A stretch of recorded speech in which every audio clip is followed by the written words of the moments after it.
Hey, RetconRaider here, and welcome back to the alpha for Warhammer 40k Dark Heresy, where the investigation may have gotten a bit bogged down, but we did more or less find the guy we were looking for. Like 50-60% of him. We at least found the main body of proof, if not enough to, get up in arms or get ahead of the investigation. But the day is still young, and we can certainly see some interesting things from where we're standing, so let's keep poking around. Though we should be careful, because I'm starting to suspect this place might be wired.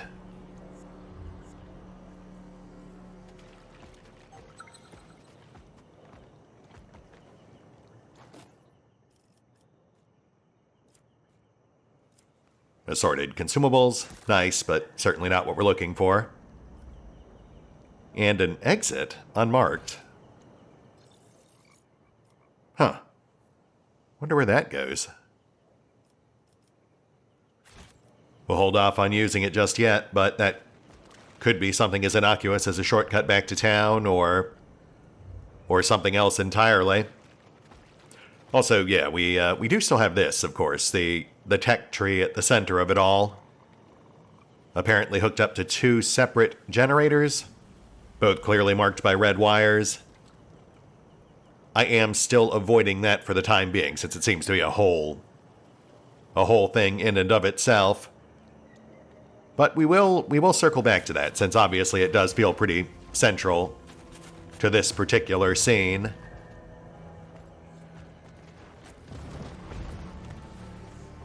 Deep gouges are visible in the swampy terrain, dug by the claws of a predatory beast. Muddy red puddles of stagnant blood testify to a fierce battle. Interesting, interesting. Cross-referencing marks on the marshy terrain. Tracks belong likely to a group of Kroot. Two pairs end here. The tracks of the largest member break off and lead on further. Right, so obviously that's not where our agent died, both because the footsteps don't match, and we can see some Kroot just over yonder. Though we do have tracks that head back towards where we came in, also conveniently right past the tech tree.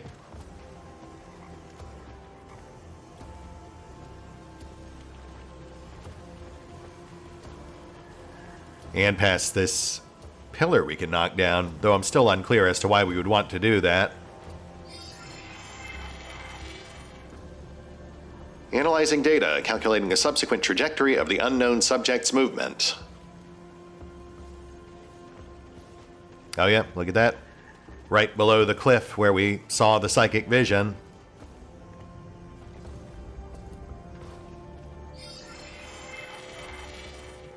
Analyzing the surroundings, further trajectory is impossible to calculate.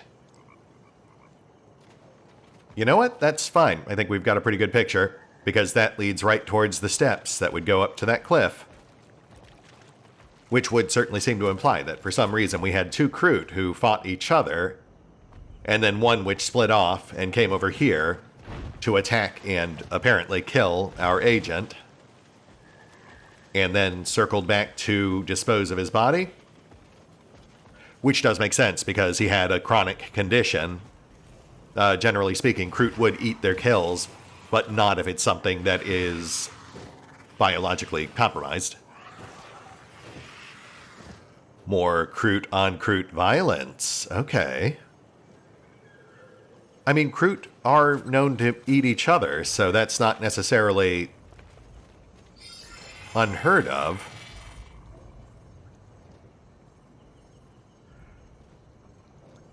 And it does look like that's where... No, wait. The other tracks are going past them. Huh. But we should probably intercede here. This does feel like something that might be time sensitive.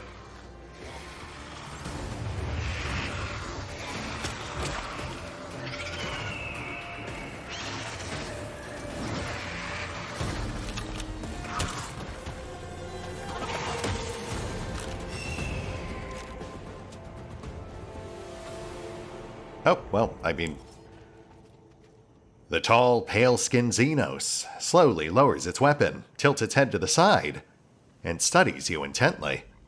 Carefully, without any sudden movements, the creature tears a strip of raw meat from a hook on its belt and offers it to you. That's our Kroot companion. This is a symbolic gesture, a sign of goodwill among the Kroot. The Xenos is sharing a piece of prey with strong genes, offering you the chance to absorb its strength.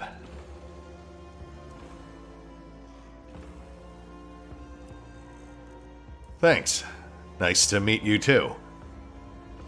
Always a pleasure to encounter someone rational. I'm Echo, by the way. Echo Light. The Xenos emits an approving coo as it accepts your gift. Lowering the cloak at its throat, the Xenos points a claw at a clan marking, a red cross above 3 wavy lines encircling its neck. It then gestures at its beak, then silently opens it.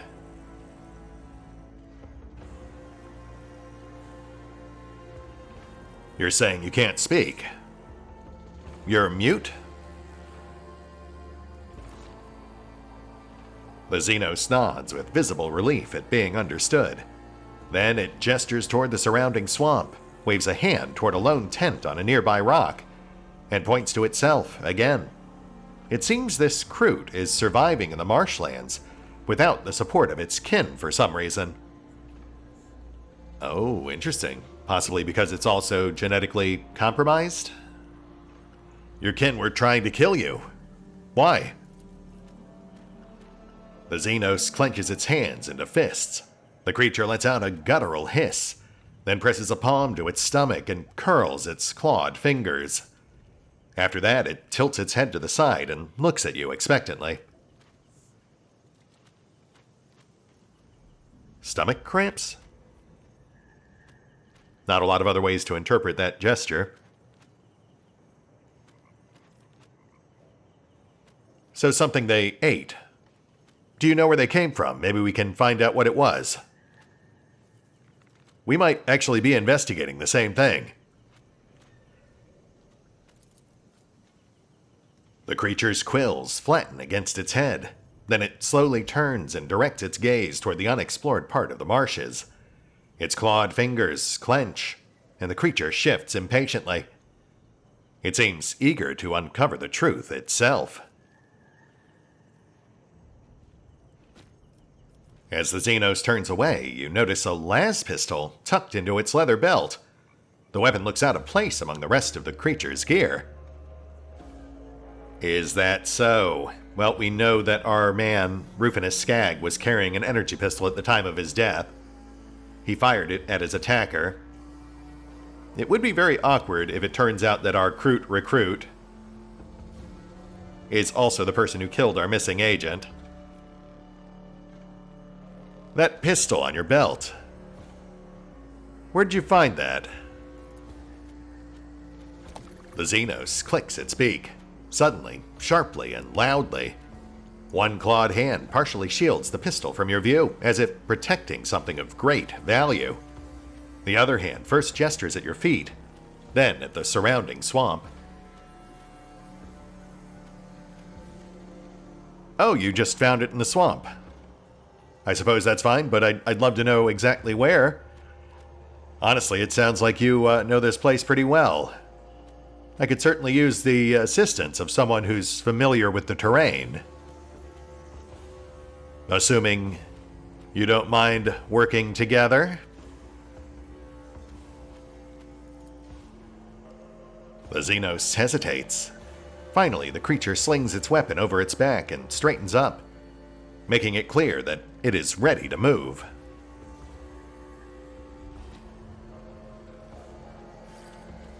Oh, interesting. Okay, so we've got it as a tag-along, but not as an actual party member yet. Very intriguing. So obviously there's more we need to find. The Xenos gazes at you with unblinking eyes, one hand soothingly stroking the bird perched on its shoulder. So when you found that las pistol out in the swamp, what were you looking for? Before you were attacked by your kin? Is that why they attacked you? The Xenos hesitates for a moment, as if weighing whether you can be trusted. Finally, it points at you, turns its hand, and presses its palm to its forehead. Its eyes dart back and forth, filled with agitation or unease. A sharp click of its beak follows, then an uncertain gesture. It takes you a moment to piece it together. A gesture toward you, human. A touch to the forehead, familiarity. A sweeping, uncertain motion. Loss. The Xenos was searching for a person who had gone missing. I see. I think we're both looking for the same person. Tell me, do you recognize this? The creature lowers its head. With quick, jerky motions, it points at you, at the swamp, at its own arm, as if injecting itself with an invisible substance. Then, noticing the confusion in your eyes, it repeats the sequence of gestures once more. Right, yes, okay, because Skag was injecting himself with Gergesum to deal with his chronic condition. Though it doesn't seem to acknowledge that he's already dead. Finally, it dawns on you.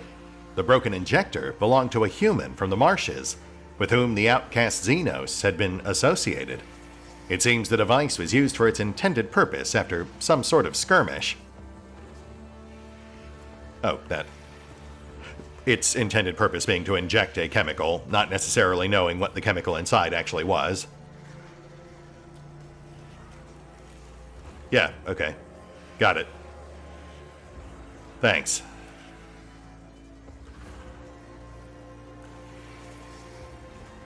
The Xenos nods firmly and grips its weapon even tighter.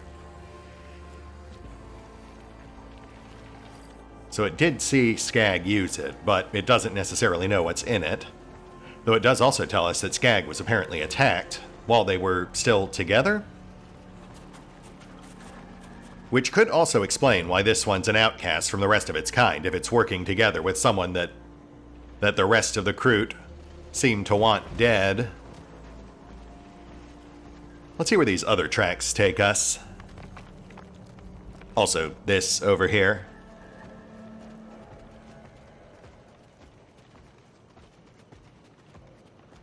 Oh, okay, that's the Kroot's camp, which it pointed to during the dialogue. Though there are other tents here as well, several tents submerged into the swamp. And this? This rusty piece of metal with clasps served as protection for someone. Judging by the marks, it did a poor job. Okay, very vague. And broken box. All right, let's have a look at that.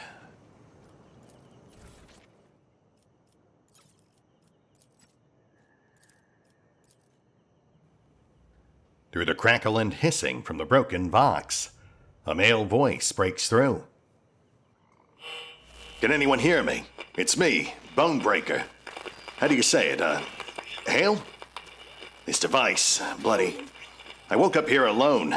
Was I abandoned? Not a clue. There's strange tracks outside, not human. If anyone hears me, I need help. Oh, merciful Emperor. I don't want to die. Can anyone hear me? Come in. Hey, who's there? Stay away, I'm armed. You, no, no, no! Don't come near! Oh, I get it. Okay, so this is not, in fact, from our man Rufinus Skag. This is a feral. Which means that this is likely one of the feral camps that the Baron sicked the Kroot on. Which does make it interesting that this is also potentially where our solitary Kroot is set up. I mean, well, let's keep poking around first. I could see this going a few different ways. So we do need more context. Inside the crate, plastered with bandit symbols, a skeleton with broken fingers sits curled up in a forlorn ball. Broken fingers, that might imply deliberate interrogation. Though I mean, that's certainly not the only interpretation. It could also just mean that they were locked in a crate and broke their fingers trying to get out. Inside the tent lies a pile of bones, with deep marks from a massive beak and claws. Okay, see, that feels a bit more definitive. Also, I am now seeing that these tents are clearly from the 107th. So while this could still be a feral camp, it might also be... Well, no, if it were the local Imperial Guard, you'd think that Cog would have said something. Unless it was a separate detachment he wasn't aware of?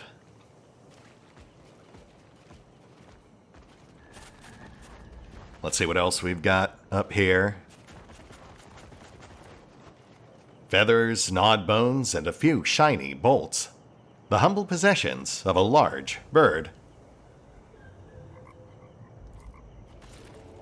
Pieces of mutated flesh bearing aluminum tattoos are wrapped in waterproof fabric. Oh, interesting. Okay, so that's... I mean, it's not necessarily Skag. Skag did have aluminum tattoos, and we are missing limbs. But that could also be local loomers, who also conspicuously have aluminum tattoos. Data stick key. A small tech key. These are usually used to lock personal portable devices that store important data. You don't say. Well, gosh, you know what? I might just have a device with personal data on it right here. So you know what? Finding this in our new friend's nest is slightly more damning. Deep scratches and cracks on the screen of the data slate distort your reflection. The corroded casing is covered in grime, but beneath it, you notice a small slot for a data stick key. The key slides into the slot with a low click. Blurred symbols begin to appear on the screen. Okay.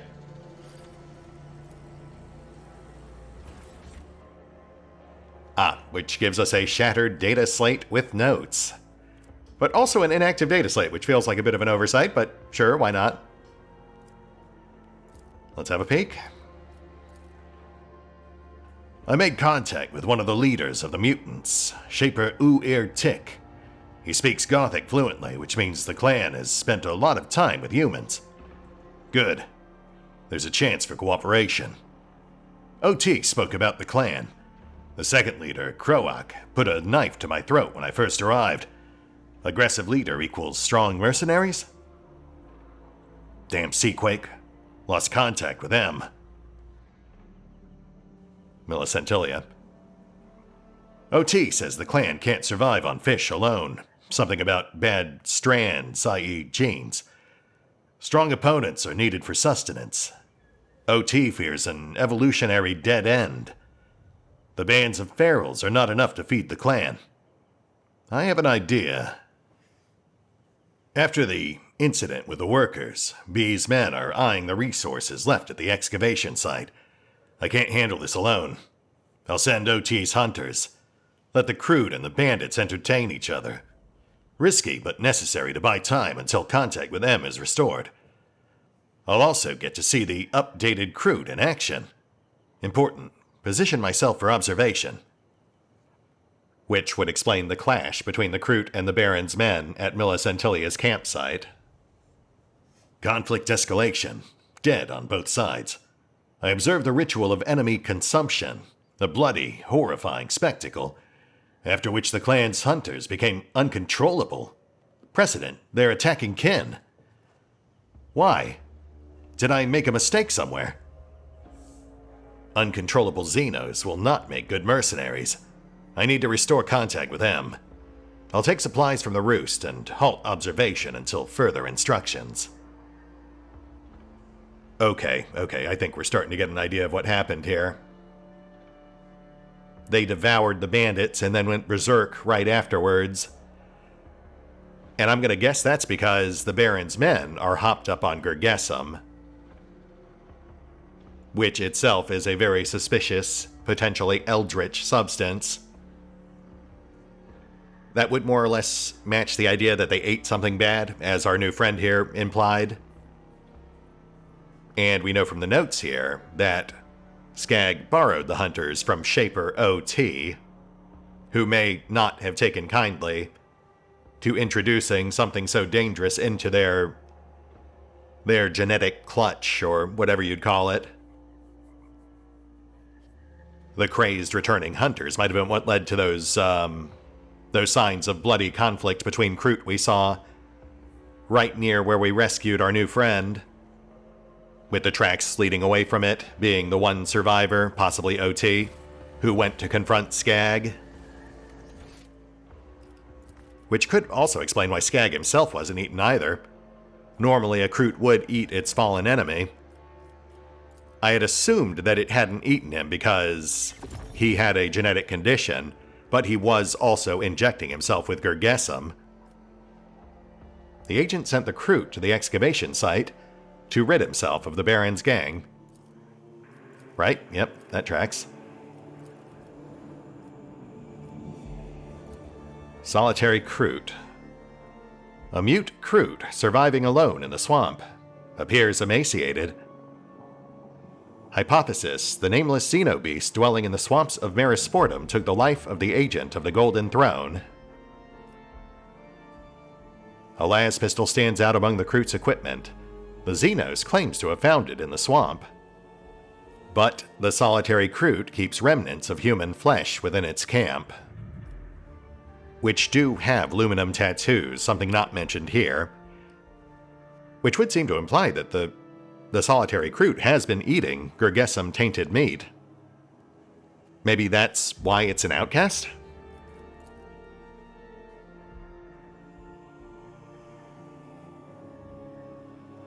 Nothing new here.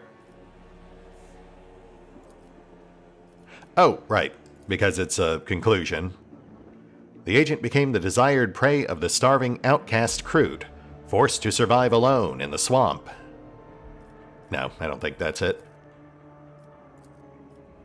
But we will keep it in mind. But I do also think it's important to remember that we've got at least two other key suspects here. Shaper Tick and Kroak. Two local Kroot leaders. Let's see where the other set of tracks takes us. I'm gonna guess back by the tree. It does seem likely we'll have to tap into its records at some point to get a better idea of exactly who we're looking for.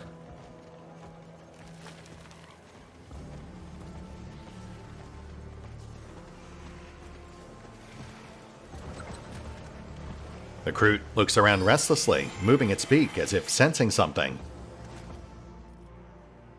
Where we just found a severed head. Larvae from the local insect spill out of the rotting mouth with every shake.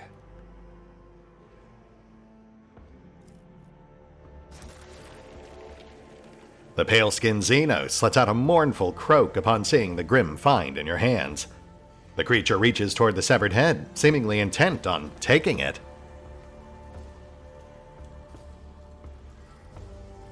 This is the person you were looking for.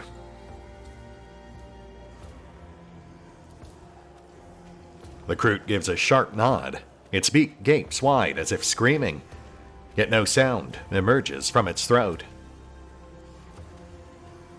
I'm sorry you had to find him like this. I assume he was your friend? The Xenos begins gesticulating frantically in an attempt to explain whose remains you hold. The only thing you manage to discern is that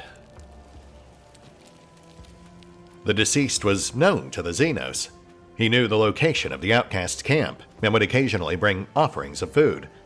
Judging by the irritated hissing, Not all of them were good, proper meat. Moreover, the man was deeply interested in both the outcast and its tribe. You begin to understand why your new acquaintance is so adept at conveying meaning through gestures. The Xenos must have interacted extensively with the deceased before his disappearance. Finishing its explanation, the Kroot reaches again for the severed head in your hands. You want this? Why? The Xenos opens its beak wide. Aware of the Kroot's cannibalistic traditions, you have no doubt what is on your companion's mind. I must remind you that the bodies of Inquisition acolytes belong to the organization even after death. But as a researcher, I understand your curiosity. Well, I mean, in theory, this guy, if this is Skag, is hopped up on Gergesum, so... Yeah, sure. Be my guest. The Xenos carefully accepts the remains. Gazing one last time at the deceased, the creature deftly tilts the severed head sideways and grips a knife. A loud crunch echoes as the temporal bone and intercranial structures snap. The Xenos extracts the brain matter and begins consuming it at a leisurely pace. Oh, okay, I didn't think you'd actually eat it, but sure. The Kroot freezes as if lost in thought or listening to something unseen. Then, turning to you, it jabs a claw at the head in its grasp before clutching its own face with a mournful cry. Shaking its head, hunching its shoulders, clenching its fist, the creature is clearly attempting to convey what it has realized through its grim feast. Defeat, disappointment, bitterness, which was echoed in the psychic vision of Agent Skag's death. After returning the remains to you, the Xenos stand still. In the expression of its alien, inhuman eyes, however, sadness is apparent. Sadness and thirst for vengeance. Okay, well, I mean, it's either a fantastic actor or it is legitimately sad that this guy's dead. So I'm going to say it probably did not kill Skag, but it was someone that Skag trusted. Shaper OT?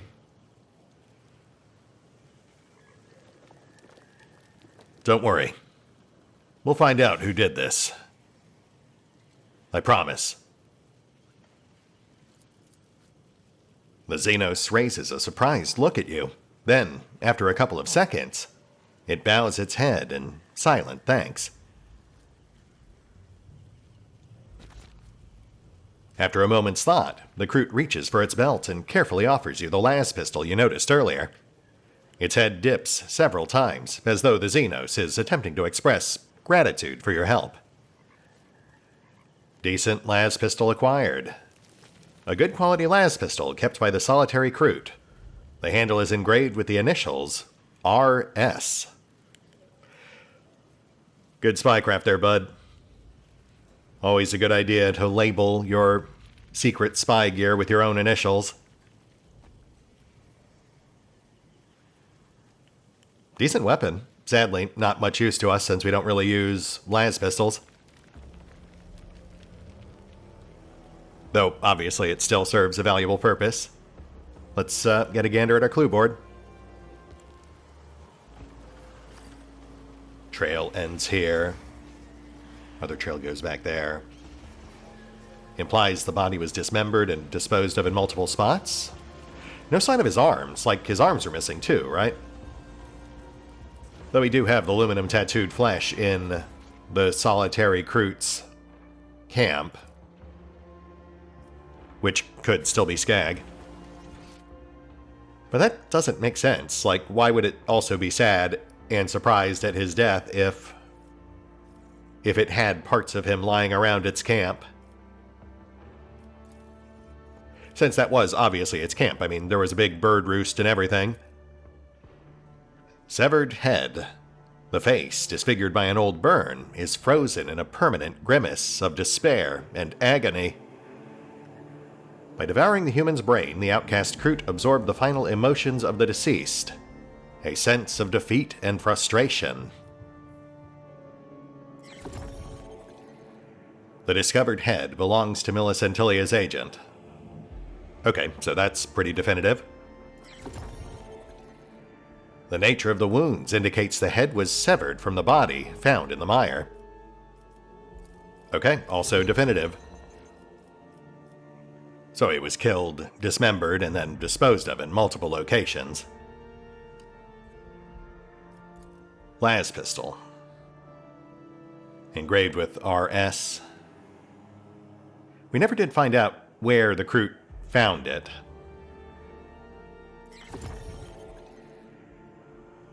The las pistol features a unique modification, a portable plasma generator. Each shot leaves behind a small plasma residue, which continues to burn for several seconds.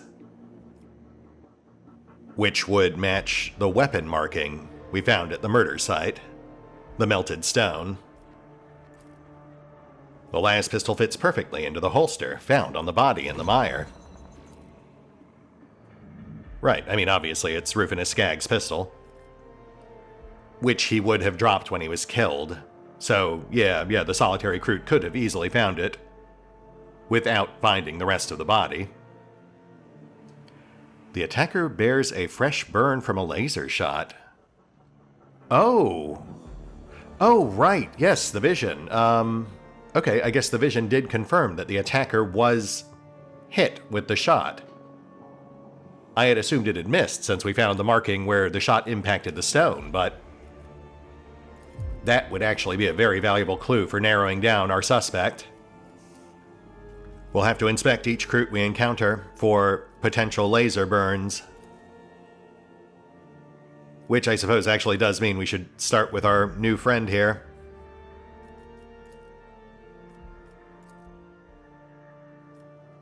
Let me just make sure we've actually got that conclusion properly selected. Was the lone Kroot wounded by the pistol shot? I don't know, but I would like to find out. It knew the human who perished in the swamp. The deceased was interested in the solitary Kroot, as well as the customs and skills of its kin. The deceased aided the lone Kroot in feeding, offering it various, though at times dubious, cuts of meat, which could explain how it ended up with loomer flesh. Dermal tissue exhibits an uncharacteristically pale hue, healing scratches observed on the right forearm, fresh claw wounds on the legs, which could easily be from the fray we walked in on. Okay. No burns, though. So I think it is safe to say that while this Kroot did know Agent Skag and was working with him to a certain extent, it was not responsible for his death, at least not directly. Rather, it was simply part of Skag's possible experimentation on the Kroot, trying to deliberately feed them Gergesum-tainted ganger meat. With all roads currently seeming to point us right back here, we've got tracks winding every which way around it. And it is literally wiring the entire swamp with slumbering guardians, which I have no doubt still scan and monitor the surrounding region. That said, I think this does bring us to a good place to call it. We'll hit the pause button for now. I'll take stock of our current crop of clues, and we will pick up here next time as we go out on a limb for more. See you then.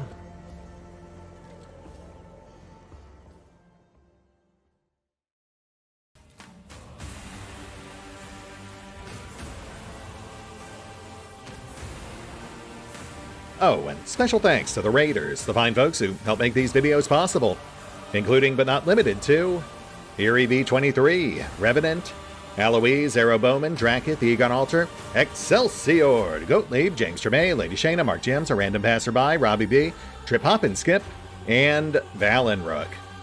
Thanks for your support, guys. That said, if you'd also like to help support the channel, then feel free to push the buttons that do the things. Trust me, it does make a difference. Or you could even check out the PayPal, the Patreon, the Nexus GG, or the YouTube memberships. Links are in the description.